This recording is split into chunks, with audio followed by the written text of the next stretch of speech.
Indonesia merupakan negara tropis yang memiliki dua musim, yaitu musim hujan dan musim kemarau. Dengan iklim tersebut, orang Indonesia harus selalu waspada terhadap penyakit daerah tropis. Salah satunya adalah demam berdarah dengue atau DBD. DBD memang bisa menjadi penyakit yang mematikan bagi pasiennya jika penderita terlambat mendapatkan pertolongan. Apalagi gejala DBD hampir sama dengan gejala penyakit umum seperti flu dan tipus. Maka dari itu, penting bagi warga Indonesia untuk bisa mengidentifikasi gejala dan tahapan yang ditimbulkan oleh penyakit demam berdarah dengue. Nah, berikut ini adalah rangkuman informasi tentang fase-fase pada penyakit demam berdarah yang wajib kita ketahui.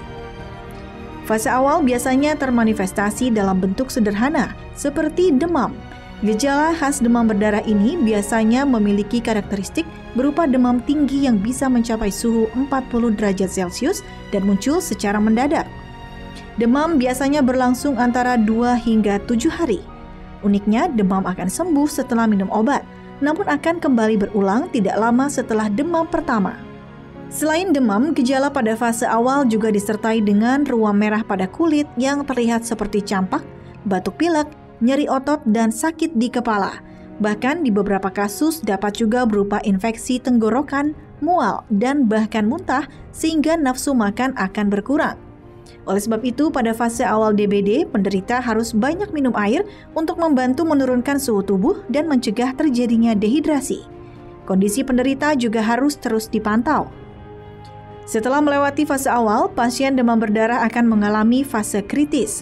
Fase ini biasanya sering mengecoh penderita karena tubuh terasa lebih sehat sehingga dapat kembali beraktivitas. Hal tersebut dimungkinkan karena fase kritis ini ditandai dengan penurunan suhu tubuh hingga ke suhu 37 derajat Celcius atau suhu normal.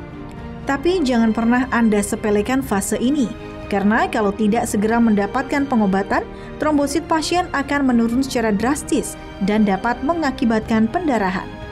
Selama masa transisi dari fase awal ke kritis, pasien juga memiliki resiko untuk mengalami kebocoran pembuluh darah.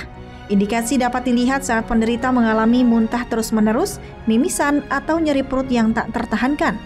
Oleh karena itu, pasien harus cepat mendapatkan penanganan medis karena fase kritis ini berlangsung tidak lebih dari 24 hingga 38 jam saja.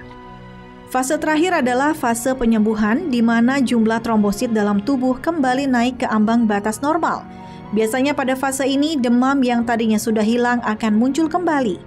Namun hal ini bukanlah sesuatu yang perlu dikhawatirkan karena jika tubuh mendapatkan cukup cairan, virus akan lebih mudah dibersihkan, terutama jika asupan cairan yang masuk adalah cairan yang mengandung elektrolit atau larutan gula.